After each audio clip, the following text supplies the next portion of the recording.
तो अब हमें डिस्कस करना है टॉपिक जो है वो है एटॉमिक मास, ठीक है। अच्छा, अब आप सोच रहे होंगे कि बॉल में एटॉमिक मास नहीं हो और यहाँ पे जो डायग्राम है वो वेव बैलेंस की लगाई हुई है।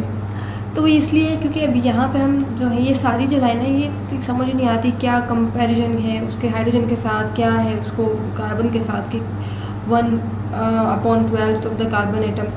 तो अब यहाँ पर हम देखना है इसको इजी वे में समझेंगे कि आपको इजीली समझ आ जाएगा, ठीक है।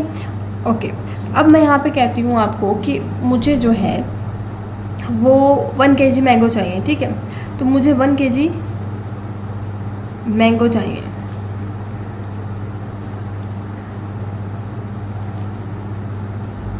ठीक है। ओके, मैं शॉपकीपर से कहूँगी कि मुझे 1 kg मैंगो दे दें, तो वो क्या करेगा, वो इस तरह से को वेट 1 kg का लेगा और वो क्या करेगा, इसको मेजर करेगा, ठीक है, और मुझे 1 kg क्या दे देगा, मैंगो दे देगा, ठीक है। लेकिन अब यहाँ पर क्वेश्चन ये है कि उसको कैसे पता कि 1 kg ये जो वेट है 1 kg इतना ही वेट है और ये इक्वलेंट है, यानी कि ये मेरे जो मैंगोज़ हैं ये इतने हैं 1 kg के इक्वल हैं, और 1 kg खुद क्या है 1 kg, ठीक है। तो अब यहाँ पर देखें साइंटिस्ट थे जो, अब पता नहीं था कि भाई 1 kg होता क्या है साइंटिस्ट को, तो उन्होंने क्या किया कि उन्होंने जो है वो इस तरह से उनके पास उनको वे करना था, ठीक है। तो उन्होंने क्या किया कि एक सिलेंडर बनाया, ठीक है, एक इस तरह से सिलेंड्रिकल शेप जो है वो उन्होंने बनाया।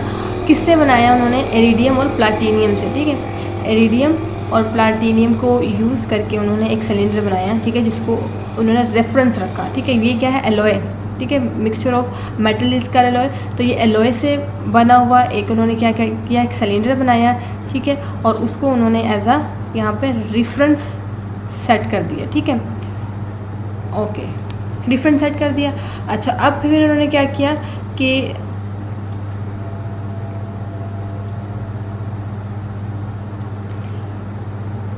अब जैसे आपके पास क्या है,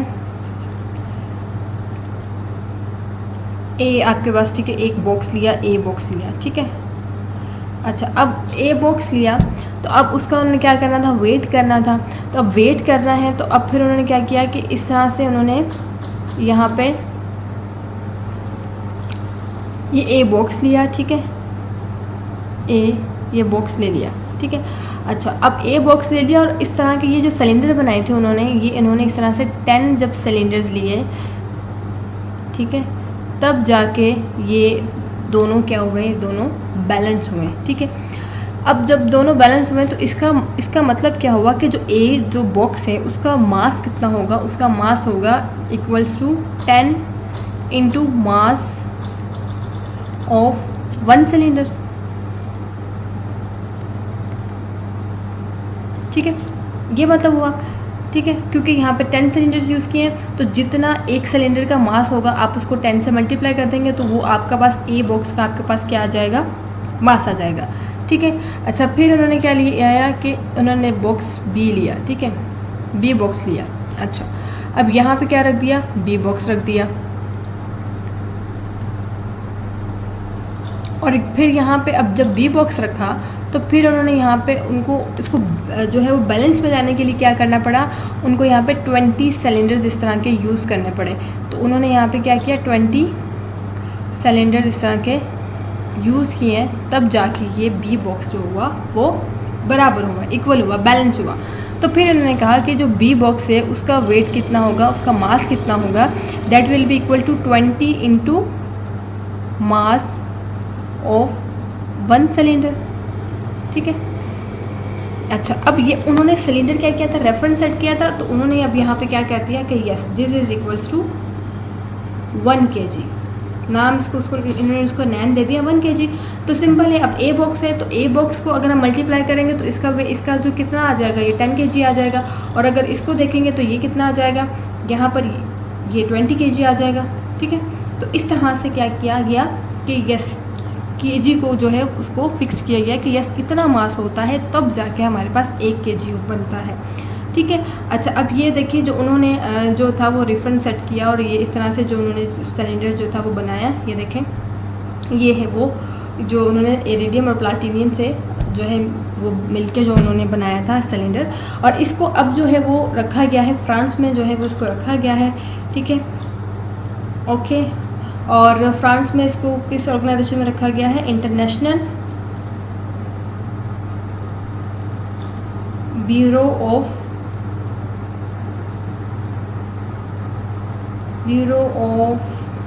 वेट एंड मेजरमेंट्स।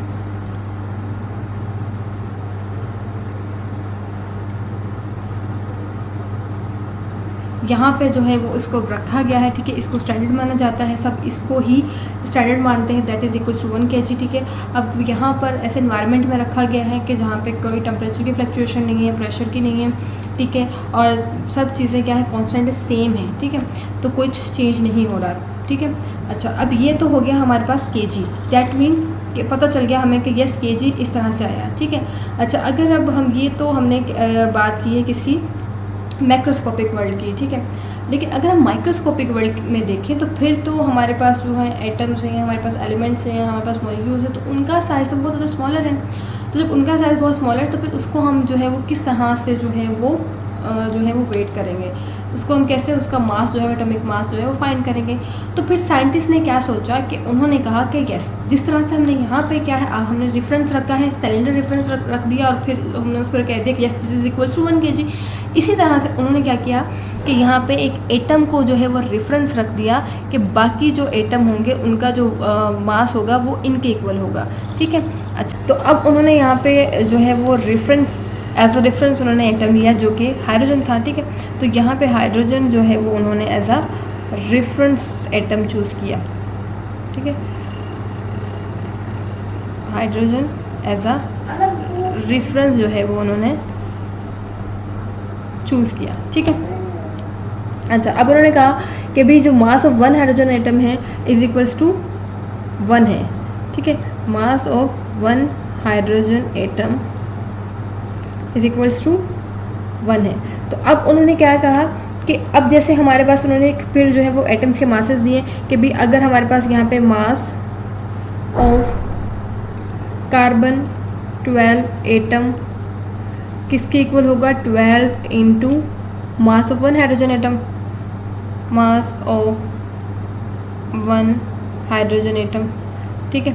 इसी तरह से उन्होंने फिर जो है वो कहा कि जी mass of nitrogen 14 atom is equals to 14 into mass of 1 hydrogen atom, ठीक है। इसी तरह से अगर ऑक्सीजन को देखें तो फिर उन्होंने कहा कि जी mass of oxygen atom is equals to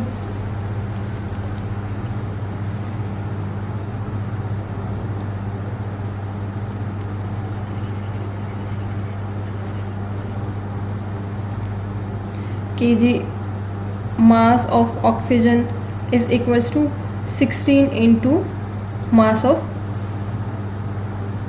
1 hydrogen atom, ठीक है। अच्छा, अब ये उन्होंने बताया, ठीक है। लेकिन अब यहाँ पर जब हम हाइड्रोजन को एज अ रेफरेंस के तौर पे यूज़ कर रहे थे तो फिर जो था पीरियोडिक टेबल के जो बाकी जो एलिमेंट्स हैं, कुछ एलिमेंट्स ऐसे थे जो जिनका जो मास जो था वो नहीं आ रहा था निकल के। तो फिर उन्होंने कहा कि उन्होंने फिर जो था फिर उन्होंने सोचा कि हम ऐसा रेफरेंस जो है वो चूज़ करेंगे जो कि जिसकी कुछ प्रॉपर्टीज़, फिर उन्होंने एज अ रेफरेंस सेट किया और फिर उन्होंने कहा कि यस ये रेफरेंस है, इसके कुछ पैरामीटर्स हैं, अब जो इन पैरामीटर्स पे पूरा उतरेगा उसे हम जो है उस एटम को हम एज अ रेफरेंस के तौर पर यूज़ करेंगे, ठीक है। अच्छा, अब फिर उसके लिए अब देखिए रेफरेंस को, अब आप जो है कोई ऐसा एटम चूज़ करें एज अ रेफरेंस के तौर पर तो उसके कुछ पैरामीटर्स होते हैं। फॉर एग्जांपल के जैसे आपके पास जो है, अगर मैं कहूँ कि भी टीचर जो है वो क्लास में जो है वो CR बनाती है तो वो क्या करती है, कुछ सोच के CR बनाती है ना, कुछ उसकी जो है वो उसकी जो है कुछ खसूसियात होती हैं जिसकी बेस पे वो उसको जो है वो CR बनाती है। अब उसकी क्या क्या पैरामीटर्स होने चाहिए कि वो जो है वो CR बनने के लायक हो। तो उसके लिए पहले क्या होगा कि जी आपका जो है रेफरेंस, हमने जो यहाँ पे एटम जो होगा वो अब हमने यहाँ पे उसके हमने कुछ पैरामीटर्स लिखने हैं, ठीक है। अच्छा, अब हम यहाँ बात कर रहे थे कि CR की, ठीक है। टीचर ने क्या करना है, क्लास का CR बनाना है। तो अब जब क्लास का CR बनाना है तो अब वो क्या करेगी, कुछ प्रॉपर्टीज़ रखेगी। अच्छा, अब कुछ प्रॉपर्टीज़ क्या होनी चाहिए, अच्छा उसमें कुछ प्रॉपर्टीज़ ये होनी चाहिए कि सबसे पहले तो वो पंक्चुअल होना चाहिए, ठीक है, वो रोज़ आता हो। अगर वो रोज़ नहीं आएगा तो फिर ऑब्वियसली वो क्लास को कैसे कंट्रोल करेगा। तो मीन्स कि हमें वो आइटम चूज़ करना है जो कि अबंडेंट हो, बहुत ज़्यादा अबंडेंट हो, मीन्स कि आपको बहुत ज़्यादा क्वांटिटी में मिले, ठीक है। ओके, ये हो गई, ठीक है। अच्छा, अब दूसरी अगर हम जो है दूसरा पैरामीटर देखें, दूसरी अगर क्वालिटी देखें, तो फिर जो है अब जो CR है वो अब आपका ऐसा भी ना हो कि बस चुपचाप बैठा रहता हो और कुछ करता ही ना हो, क्योंकि अगर वो कुछ बोलेगा नहीं तो क्लास को कंट्रोल कैसे करेगा। तो फिर जो है अब मैं कहूँगी कि मतलब एटम कैसा होना चाहिए, एटम जो है वो इतना ज़्यादा रिएक्टिव नहीं होना चाहिए। तो कैसा होना चाहिए, लेस रिएक्टिव। अब वो लेस रिएक्टिव भी ना हो कि मतलब वो रिएक्टिव ना करे, ठीक है। तो एटम कैसा होना चाहिए, अब वो लेस रिएक्टिव भी नहीं होना चाहिए, ठीक है।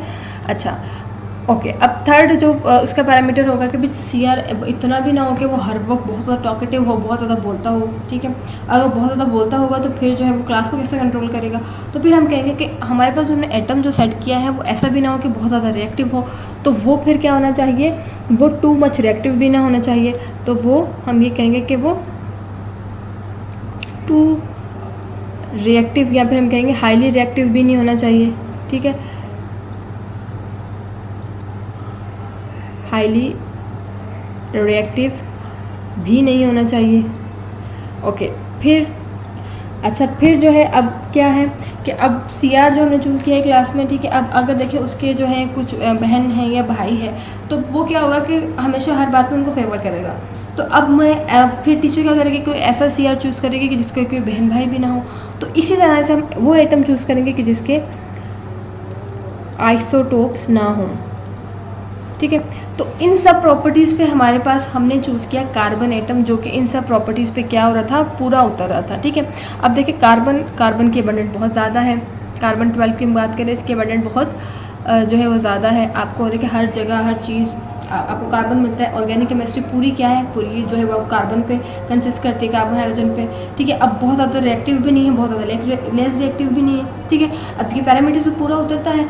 अब बाकी बात बची किसकी, अब जो है वो इसकी आइसोटोप्स की। तो अब अगर इसके आइसोटोप्स देखें तो हमारे पास देखिए कार्बन 6 है, कार्बन 12, फिर हमारे पास होता है कार्बन 6 एंड कार्बन 13, फिर हमारे पास जो है वो होता है कार्बन 6 एंड कार्बन 14। तो अब अगर हम देखें तो हमारे पास जो कार्बन 12 है ये 99% देखें ये पाया जाता है, ठीक है। उसके अलावा हमारे पास कार्बन 6 है तो ये 0.9% है, और फिर बाकी जो है ये 0.1% हमें ये मिलता है, ठीक है। तो अब ये देखिए कार्बन 12 ये बहुत ज़्यादा अबंडेंट है, और कितना है 99% आपको यही मिलेगा। तो फिर हमने यस ये रेफरेंस सेट कर दिया कि हाँ ये जो है हम इसको एज अ रेफरेंस एटम जो है वो रखेंगे, और इससे जो है बाकी को हम वेट जो है उसका मास जो है वो हम फाइंड करेंगे, ठीक है। अब देखें कि अब उन्होंने क्या किया, कार्बन को एज अ रेफरेंस जो है वो सेट किया है। लेकिन जब पहले देखें उन्होंने क्या किया था, जब हाइड्रोजन को रेफरेंस चूज़ किया था तब किस तरह से मास उन्होंने बताया था कि जैसे हमारे पास मास ऑफ नाइट्रोजन एटम है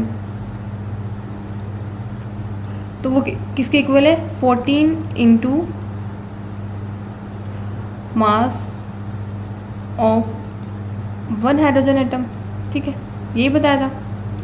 अब अगर जो है वो एज अ रेफरेंस कार्बन रख रहे हैं, mass of nitrogen atom is equals to 14 into mass of carbon 12 atom, तो फिर तो ये इसका मास ही चेंज हो जाएगा, ठीक है। तो फिर आपने देखिए उन्होंने बताया अभी नाइट्रोजन का मास 14 है, ऑक्सीजन का 16 है, कार्बन का 12 है, तो फिर तो जो है वो ये चेंज हो जाएगा, मास 14 नहीं रहेगा। जब आप यहाँ पे देखिए मास ऑफ 1 कार्बन 12 एटम जो है, तो कार्बन 12 का कितना मास है, 12 है। जब 12 है तो 14 को 12 से मल्टीप्लाई करेंगे तो वैल्यू बहुत हाई आएगी, तो फिर तो नाइट्रोजन का मास ही चेंज हो जाएगा। तो फिर उन्होंने क्या कहा कि अगर जो है हम यहाँ पे 1/12 से इसको डिवाइड कर दें तो फिर जो होगा वो हमारे पास वही एग्जैक्ट मास आ जाएगा। तो फिर अब यहाँ पे क्या होगा कि 12 से कैंसिल हो जाएगा, एंड देन 14 इंटू 1 आपका मास आ जाएगा नाइट्रोजन का 14, ठीक है। तो अब हम ये क्या कहते हैं, अब हम ये कहते हैं कि अगर यहाँ पे हमारे पास दूसरा कोई एटम ले लें, फॉर एग्जांपल अगर हम यहाँ पे ऑक्सीजन ले लें, ठीक है, mass of oxygen atom is equals to 16 into 1/12 mass of 1 carbon atom, ठीक है जी, mass of 1 carbon atom.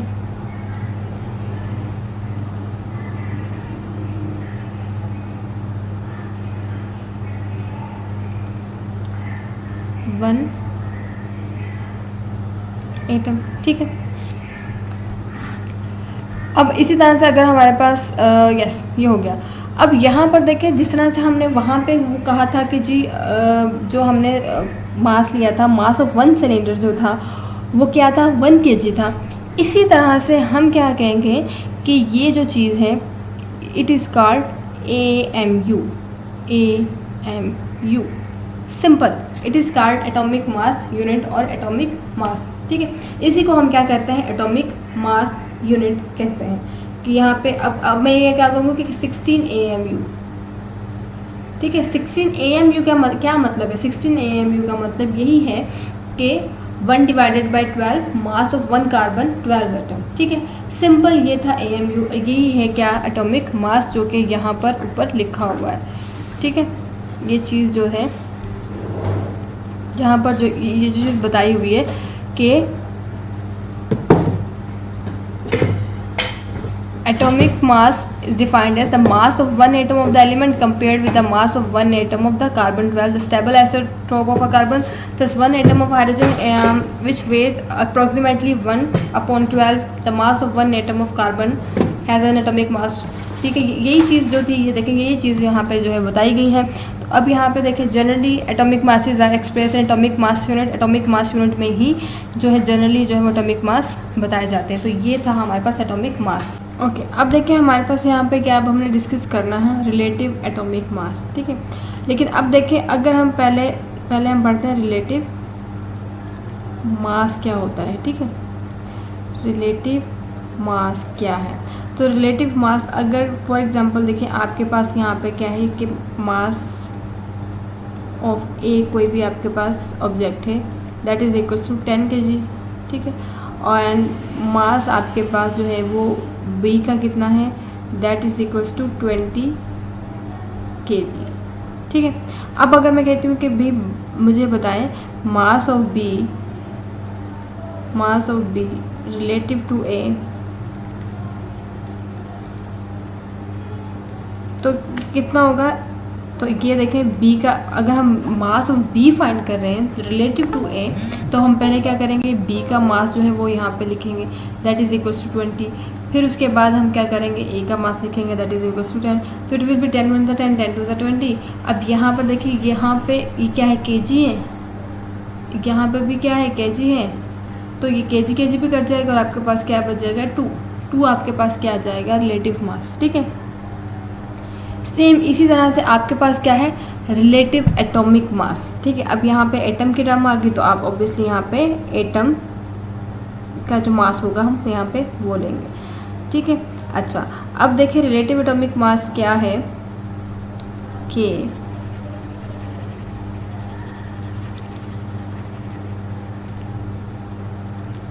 Relative atomic मास, ठीक है।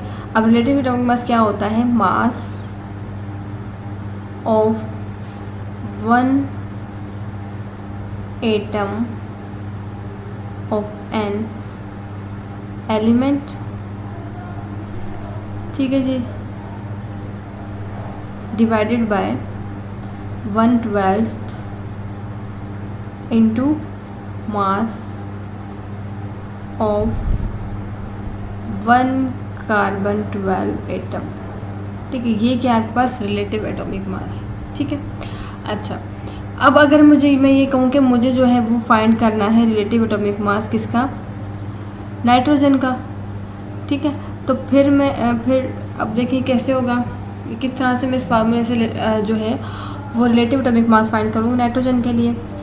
तो अब यहाँ पे देखें relative atomic mass of nitrogen, ठीक है, क्या होगा, अब यहाँ पर देखें ये जो है mass of one atom of element, ठीक है। अब यहाँ पे क्योंकि हम नाइट्रोजन की बात कर रहे हैं तो हम यहाँ पे क्या क्या रखेंगे, हम यहाँ पे रखेंगे mass of one atom of nitrogen, ठीक है, okay. Nitrogen element, alright, mass of one atom of nitrogen element. फिर हम उसको क्या कर देंगे, डिवाइड कर देंगे, किससे डिवाइड कर देंगे हम, 1 divided by 12 into mass of one carbon 12 atom, ठीक है। अच्छा, अब यहाँ पर हमने जो था, अभी हमने प्रीवियसली डिस्कस किया था एटॉमिक मास, तो हमने ये कहा था कि भाई जो है वो मास ऑफ नाइट्रोजन किसके इक्वल था, that is equals to 14 into 1 divided by 12 mass of carbon 12 atom, यही था, ठीक है। तो अब हम क्या करेंगे कि इस वैल्यू की, ये जो mass of one atom of nitrogen element लिखा है, इसकी जगह हम क्या रख देंगे, ये रख देंगे, ठीक है। अच्छा, ऑल राइट। तो अब यहाँ पे देखें फिर RAM इज इक्वल्स टू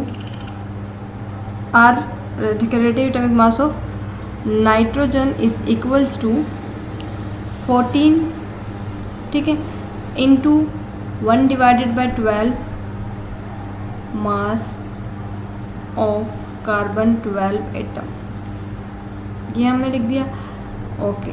अब ये हम एज इट इज़ लिख देंगे, ठीक है, 1 divided by 12 into mass of carbon 12 atom. अब ये दोनों क्या है, सेम है, तो ये कट जाएंगे, पीछे आपके पास क्या बचेगा, रिलेटिव मास ऑफ नाइट्रोजन क्या आएगा, 14, तो क्या आ जाएगा यहाँ पे 14।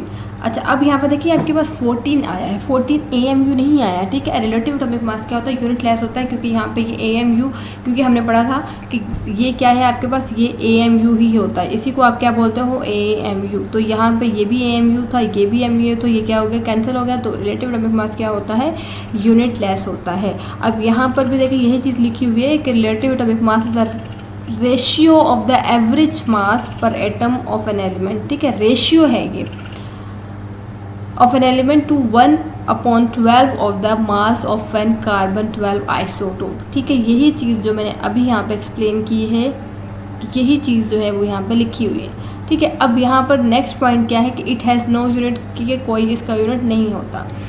अगर देखें फॉर एग्जांपल, अगर मैं कहूँ कि यहाँ पर क्या है, मेरे पास नाइट्रोजन है, ठीक है। अगर मैं कहूँ कि जी इसका मुझे जो है वो एटॉमिक मास बताएं, एटॉमिक मास, और फिर मैं कहूँगी इसका मुझे रिलेटिव एटॉमिक मास बताएं, तो अब देखिए एटॉमिक मास क्या होगा इसका 14 AMU, लेकिन रिलेटिव एटॉमिक मास क्या होगा 14, क्योंकि रिलेटिव एटॉमिक मास का कोई यूनिट नहीं होता, ठीक है। ऑलराइट, अब हम डिस्कस करेंगे वैल्यू ऑफ 1 AMU, ठीक है। अभी हमने रिसेंटली देखा था कि 1 AMU किसके इक्वल था, 1 AMU इक्वल था 1/12 into mass of carbon 12 atom, इसी के इक्वल था, ठीक है। तो अब यहाँ पे देखिए हमें ये तो पता है कि ये it is equal to 1 AMU, लेकिन हमें कोई प्रॉपर जो है वो, अब हमें न्यूमेरिकल वैल्यू तो नहीं पता है कि भाई इसकी क्या है। तो अब हम चाहते हैं कि भाई हम जो है वो किसी एटम जो है उसका मास हम बताएं। अगर हम बताना चाहते हैं कि भाई मास जो है उसका हम किलोग्राम में बताना चाहते हैं या हम ग्राम में बताना चाहते हैं, तो उसके लिए हमें जो है वो ऑब्वियसली हमें वैल्यू चाहिए होगी। तो अब फिर क्या हुआ कि साइंटिस्ट ने जो है वो मास स्पेक्ट्रोमीटर के थ्रू जो था वो mass of carbon 12 atom find किया, जो कि कितना आया, जो कि आया 1.9926 इंटू 10⁻⁻23 ग्राम। ये जो है था मास फाइंड किया गया with the help of mass spectrometer. तो हमें कार्बन का कितना जो था मास मिला इतना मास मिला, ठीक है। अब अगर जो है वो हमें कार्बन का इतना मास पता चल गया है तो हम इजीली जो है वो फाइंड कर सकते हैं। किस तरह से कि अब देखें कि अगर जो है अब मुझे पता है कि यस यहाँ पे कि 1 AMU इक्वल होता है 1/12 into mass of 1 carbon 12 atom, ठीक है। तो मास ऑफ 1 कार्बन 12 एटम कितना है यहाँ पर, ये तो अब ये वैल्यू रख देंगे हम उसकी जगह। सो 1 डिवाइडेड बाई 2 इंटू 1.9926 इंटू 10⁻⁻23 ग्राम, ठीक है। अब इसको जब हम डिवाइड कर देंगे 12 से तो फिर हमें जो वैल्यू मिलेगी वो होगी यस हमें मिलेगी value that is equals to 1.66 into 10⁻⁻24 gram, ठीक है। तो अब फिर यहाँ पे हमारे पास 1 AMU is equals to 1.66 into 10⁻⁻24 gram, ठीक है। तो हमें क्या मिल गई है, AMU की वैल्यू मिल गई है इन ग्राम में, ठीक है। अब अगर आप किसी भी एलिमेंट या किसी एटम का जो है वो आप मास फाइंड करना चाहते हो ग्राम में तो आप इजीली फाइंड कर सकते हो, ठीक है।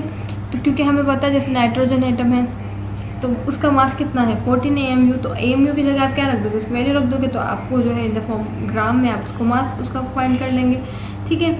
अच्छा अब एक और चीज़ कि यहाँ पे देखिए हमें पता है कि एवोगैड्रोस नंबर जो होते हैं वो इक्वल होते हैं 6.02 टू 10⁻23 पार्टिकल्स, यही होते हैं ना एवोगैड्रो नंबर, क्या होता है 6.02 इंटू 10⁻23 पार्टिकल, ठीक है।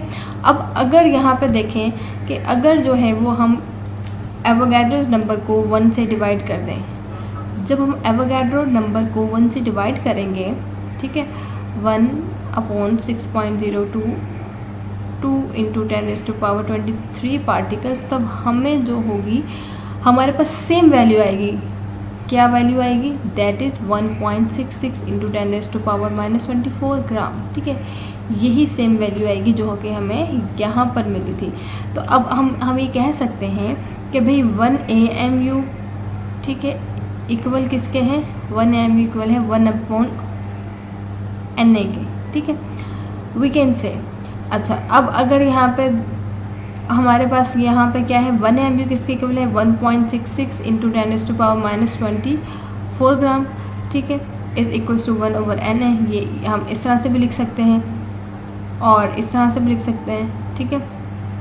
तो इस तरह से हमने क्या फाइंड कर दी है, वैल्यू फाइंड कर ली है 1 AMU की, ठीक है। अब ये तो जो है वो हमें ग्राम में जो है उसकी वैल्यू पता चल गई, ठीक है। अब अगर हम इसको जो है वो किलोग्राम में कन्वर्ट करना चाहते हैं तो किलोग्राम में हमारे पास जो वैल्यू होगी that will B 1.66 into 10⁻⁻27 kilogram, ठीक है। और अगर आप ग्राम में इसकी वैल्यू देखें तो होगी 1.66 इंटू 10⁻⁻24 ग्राम, ठीक है। अच्छा अब अगर यहाँ पे कोई प्रॉब्लम दी हो, फॉर एग्ज़ाम्पल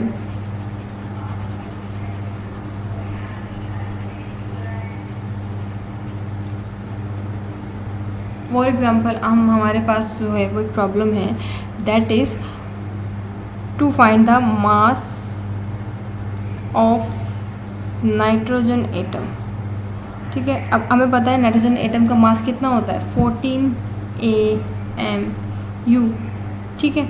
अब हम क्या रखेंगे 14 और AMU की जगह उसकी वैल्यू रख देंगे that is equals to 1.66 into 10⁻⁻24 gram, ठीक है। तो इस तरह से हमारे पास क्या आ जाएगा, नाइट्रोजन का मास आ जाएगा किसमें, ग्राम में, ठीक है।